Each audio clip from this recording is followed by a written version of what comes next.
the legacy and the impact of the Latino community right here in the Metro.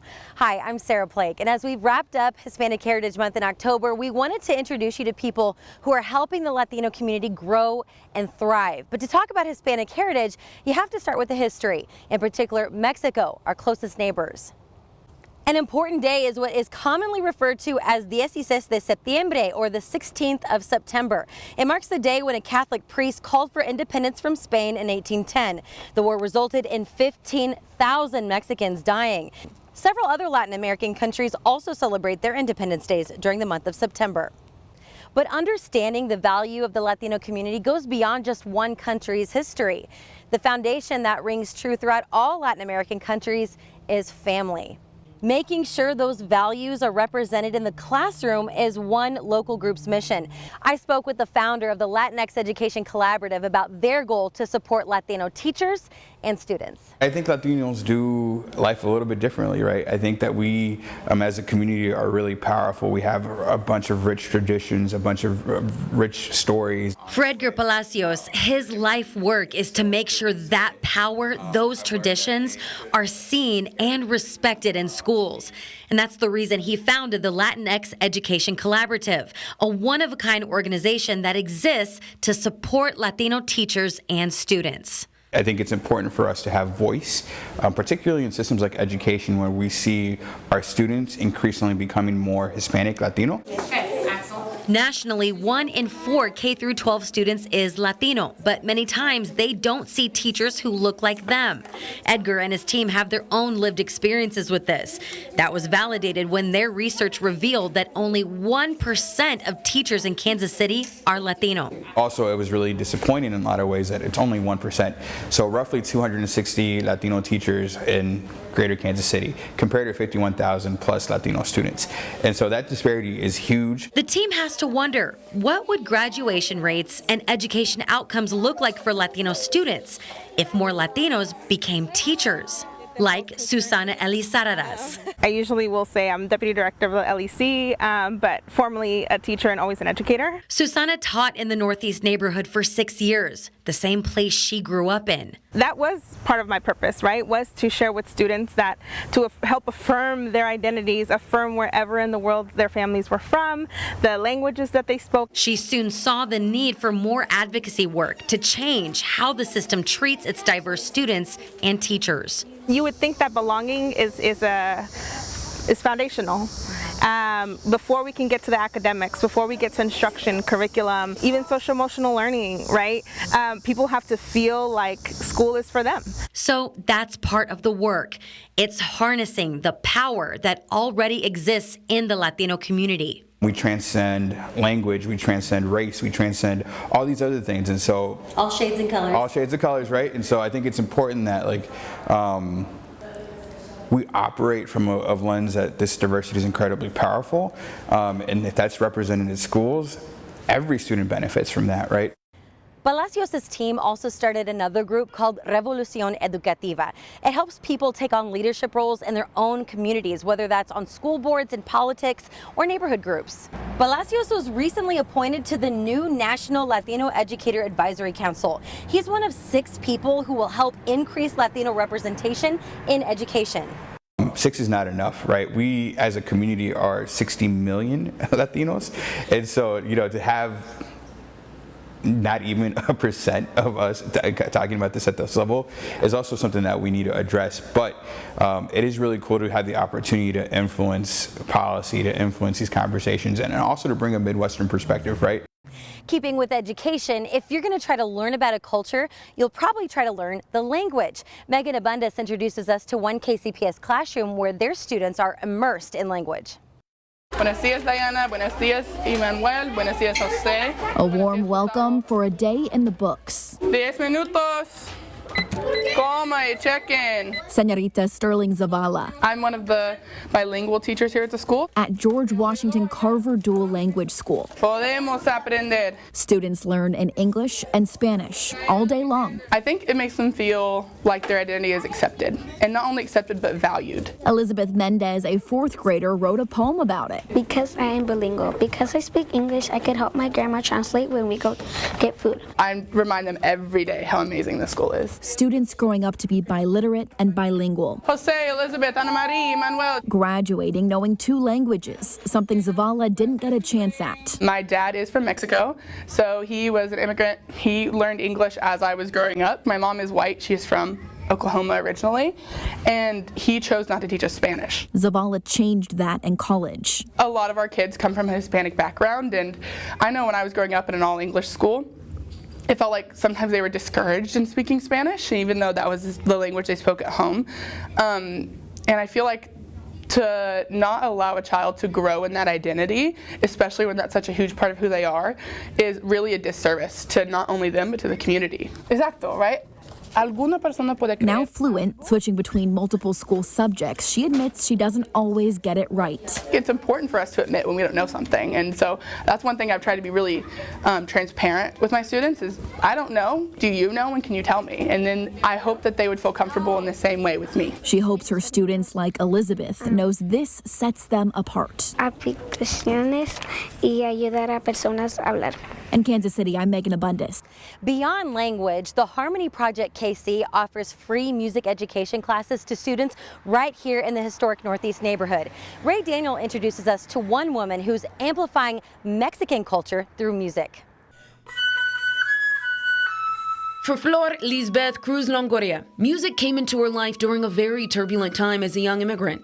I was old enough to see the differences from when we lived in Mexico to when we came to the US. It was a very lonely time because now my parents had to overwork just because of their status. I just lived with a lot of negative feelings around me. Between moving, learning a new language and culture, and seeing her parents' sacrifices, it took a toll on her mental health. Resulted in a lot of anxiety and a lot of depression. I was in a very dark space, and flute changed all of that for me.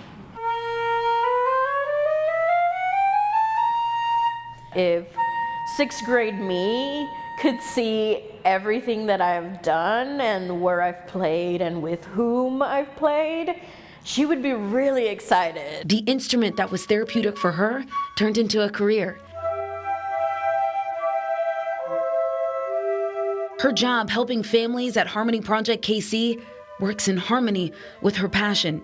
Graduate school, I was the only one that looked like me. I was the only one that spoke, one of 3 in the conservatory when I got there that spoke Spanish. And so that has also been part of the fight, making sure that we accomplish these goals so that others can see us and can say, well, if they did it, I can do it. And also making sure her roots are amplified through music she plays. For the past 3 to 5 years, I've been focusing on just playing music by musicians of color, which is still very underrepresented in music. Finally feels like I'm bringing myself into the music. Like songs highlighting the Mexican flag. What was once a therapeutic way to escape dark times now serves as a light to help others following in her footsteps. I think it's extremely important for BIPOC kids to see themselves reflected in those who are leading them. Harmony Project KC has a number of programs outside of education, and Longoria actually leads 2 of those. Path to College helps kids with higher education goals, and there's also another program for families who are brand new to the United States. Much more coming up, including a culinary challenge for the Metro's taco lovers. But first, trying to change the narrative, a look at the first Hispanic Citizens Police Academy and how KCPD hopes it'll improve relations with the community. I think it was important for me to also highlight the Midwest because there are a lot of Salvadorans here, but nobody really knows. Helping women in Central America is the goal of an immigration attorney in KCK, focusing on women's education. Megan Abundis shows us how the Metro can help. In the heart of KCK is a law office, abogados, lawyers who focus on immigration law. 80% of my cases are asylum defense cases in immigration law. Many from Central America sit across from Genesis Mercado Arias looking for help. The story that I hear mostly is just the opportunities. There's no opportunities there and there's no jobs. And I think one of the things that made me pursue this even more, especially this year, was my work in immigration law. And I kind of felt it all come full circle. She's reminded at her desk each day. 2,400 miles away. Her family immigrated from San Miguel, El Salvador in the 1980s. A lot of the people my age are still super passionate about being able to give back, being able to contribute to what our parents couldn't do. The Ella initiative out of Kansas City hopes to do just that. Ella means her, she. When I thought of people that I looked up to, my mom, my nana, and a lot of strong women in my family, and I thought of how can I honor them? Education centering her family. Genesis's social impact organization will provide $1,000 scholarships to young women in El Salvador. You know, right at 15, you aren't required to go to school anymore. So a lot of the times it's not advocated for. Probably need food that week, or shoes or clothing or pencils, supplies, and anything that could ease that burden and going to school. Because she knows that education provides access and options. Education was always advocated for with my mom, my nana, and that's something that I took, with great importance. And to be able to provide that for somebody else, that's super important to me. In KCK, I'm Megan Abundis. If you'd like to donate, you can head to the eyainitiative.com. You can find that link on kshb.com. It's vital for a community to have people who look like them and understand their culture representing them. When something happens, who's the first people you call? Police. Why not be your friends? One man is leading the charge to try to change the narrative of the East Side in Kansas City, Missouri.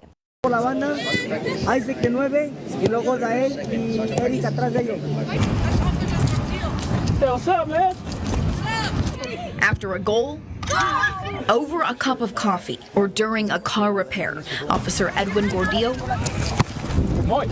I was like, hey, that's awesome. I was like, that's good. Yeah. So the impact. I'm like, yeah, that's what I'm trying to change. Wants to talk with the East Side of KC-Mo. Very good. I think you just have a lot of hardworking people, a lot of people really trying not only to provide for their family and their friends. And just being a Hispanic officer, them seeing me, I want them to change that mindset. It's important that they start to see that, in their terms, right, cops. Yeah. Cops are our friends, and we shouldn't run away from them. So he's telling everyone he can about something new. La Academia de Policía. Okay. A la Comunidad Hispana. Okay. Si quieren venir, puedes llamar, mandar un mensaje. Hey. Francisco, ¿cómo está? ¿Cómo está? Bien. A Citizens Police Academy for the Hispanic community, where you can learn what they do and how they can help you. We try to have one, and for whatever reason, nobody showed up. For us, it's just to create a little bit more awareness so that there's a little bit more trust between community people and then those that are here to protect our community. When something happens, who's the first people you call? Police. Why not be your friends? And they agree. Events bringing everyone together is key. It's going to be really, really hard if we don't do something now. Now, unless they have a positive interaction or they need something from one of us, then that mindset really isn't going to change. He's hoping people sign up for a few hours on a Saturday. Time. I want to have those conversations. I want to say, let's meet halfway. In Kansas City, Megan Abundis. Go on a journey you never knew existed. A deeper look inside the KCK Taco Trail and what it takes to become a Trail Hall of Famer. In the Metro, the need to find some authentic Hispanic food might lead you to the west side or over here to the northeast. But Daniela Leon takes you to another area of the Metro where you can find some more tasty treats and savory smells. Well, my first recommendation across the state line here in KCK to try out a special trail. It's a trail highlighting some of KCK's best taquerias while uniting people one crunchy bite at a time. But this trail is doing more than connecting people to delicious tacos. It's also helping familias and their small businesses stay open. A sizzling adventure. If you're going to eat a lot of tacos, it's nice to get up and move around a little bit. That you can customize. We have hard shell tacos, we have deep fried tacos, soft tacos, we have corn tacos. Or if you're looking for a crunch and dash type of meal. Not a long commitment, right? How many bites does it take to eat a taco? It's KCK's Taco Trail, a challenge that invites you to talk about what KCK is all about.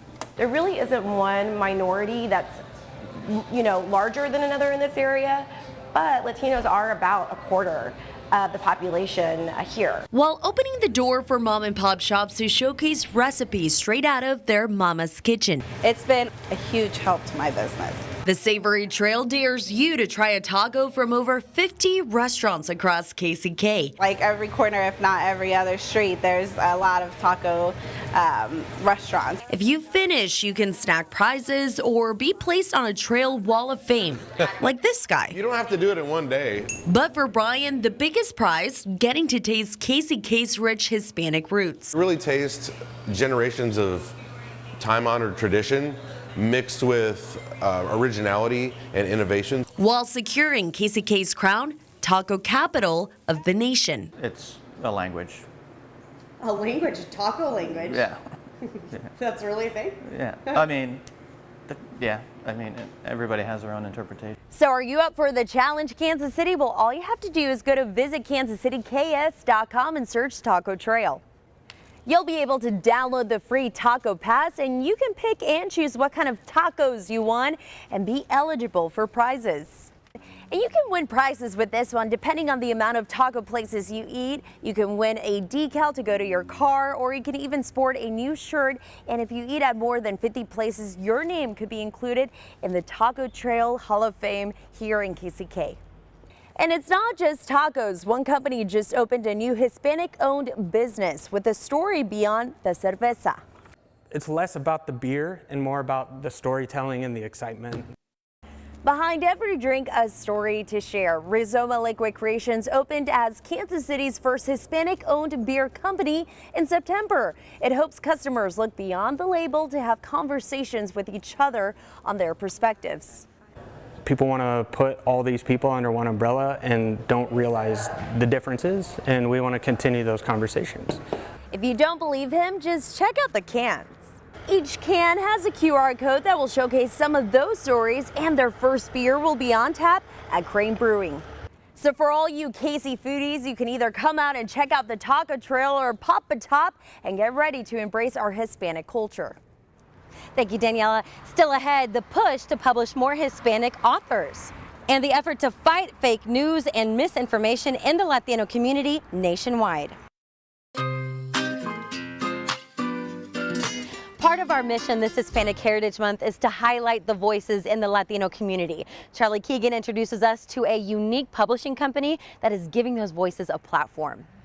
I've now been able to trace this story. Most of my family begins more than 100 years ago in New Mexico. 2 sets of my great-grandparents in their adulthoods were illiterate. M.G. Salazar says subsequent generations take reading seriously. I started reading at a pretty young age. Salazar published several books on their own, but didn't always have good experiences with the traditional white male-dominated publishing companies. Something that may make sense to me culturally is not going to make sense to someone who is, from outside of the culture. Salazar promised other Hispanic and BIPOC authors wouldn't have the same experience, so they founded La Resistencia Press to amplify those voices. I am making a latte with voices like Cristina Santiago. Flavoring. She works at KSHB News as a producer and covers a weekly barista shift at HJ's Community Center. Here you go. Santiago worked with Salazar to publish her book. It's a collection of poetry and prose detailing her struggles and solutions with mental illness. I want to share it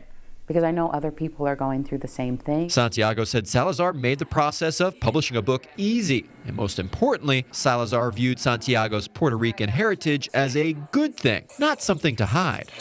Our voices need to be heard. Minority will soon be majority, and there are readers out there that want to hear a story from someone who looks like them and sounds like them. Salazar spoke with me from Mexico. This is E. Garcia Z. Where they're looking for more talent. How did you find him? Through a Kansas City connection. More voices to amplify, more stories to tell for generations to come. Charlie Keegan. To learn more about the books the press has published, we've got you covered. Head to our website, kshb.com, where you can also find out more about the authors this group works with. All right, now turning from one press to another, have you ever heard of the term news desert? It's when a community doesn't have access to a local news source. And while this problem mostly affects rural communities, it can also affect the Latino community. Matt Pearl is exploring how this need is being met in a non-traditional way. But I also have smaller newsrooms. Monica Pirella knows how it feels to be on the outside. We are a small team of 5. It's how she feels on this call. We are the staff for Notivision Georgia. An important call for her business. A call where she struggles to keep up because it's not in her native language. Hola, mucho gusto. Hola, mucho gusto. But the reason Pirella is on this call is because she's doing something about it. Saludos amigos, bienvenidos. Pirella runs Notivision Georgia.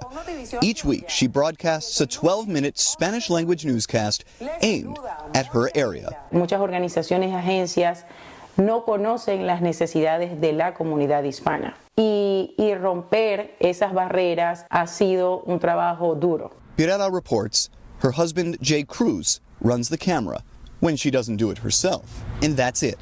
That's what keeps the Spanish-speaking community in Warner Robins from being on the outside in a way far too common in America. When we talk about the press, we often talk about mainstream media. Penny Muse Abernathy leads Northwestern University's local news initiative. She found nearly every state in America has at least one news desert, a county without a newspaper or regular access to local news. Without them, what fills that vacuum? Misinformation, disinformation, and a politicization and polarization in this country. Abernathy's team found in news deserts, voter participation goes down, corruption goes up, and sometimes taxes go up because citizens aren't informed. But even in places with plenty of news, not every community is served by it. That's the case in Warner Robins. That's the case for Pirella. ¿Dónde trabaja? Trabajo en casa. Este es el estudio. From her garage, nuestro micrófono. From her driveway, y también para los padres. And in the community. Pirella produces reports, develops events, and collects goods and gifts for festivals and drives. Es un trabajo de pasión. Sí, es un trabajo de pasión. Now, she's caught the eye We're about saving local news. Of the Pivot Fund. That means serving people who haven't been served before. Tracy Powell has made her mission supporting minority media outlets across Georgia. We're looking to grow. Her group, the Pivot Fund, raised $2 million in grants for 7 news organizations. I drove across the state to see what existed that wasn't on the radar. Now this 2-person show can hire 3 new employees for 3 years of work. Un director de ventas, un reportero, un creador de contenido. Pero continúa a usar el garaje. Pero estamos en el garaje. 100 Pivot Funds couldn't fill every news desert in America, or the pockets of deserts in specific communities.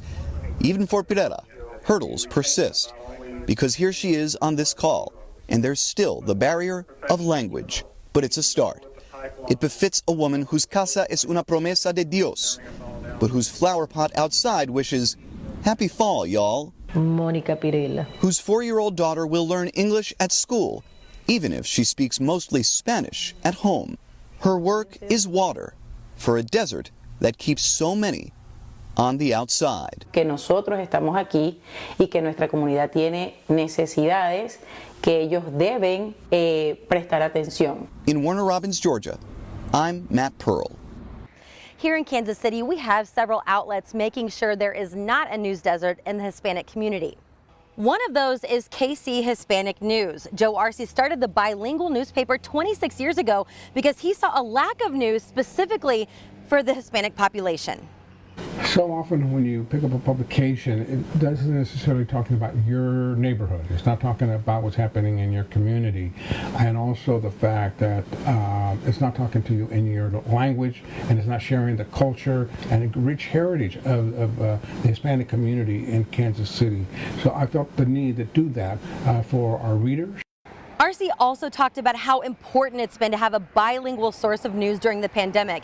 He said the only way some people heard about critical health information was through the newspaper's Spanish language stories. You can find all the paper stories at kchispanicnews.com, and they also have a print version that comes out every Thursday. You can find that in various stores and restaurants. We'll be right back. We hope you've enjoyed this tribute to Latino culture here in Kansas City. And I can tell you all of us at KSHB 41 have had such an honor telling these stories. To see all of these stories and so much more, you can head to our website at kshb.com. Thank you for watching.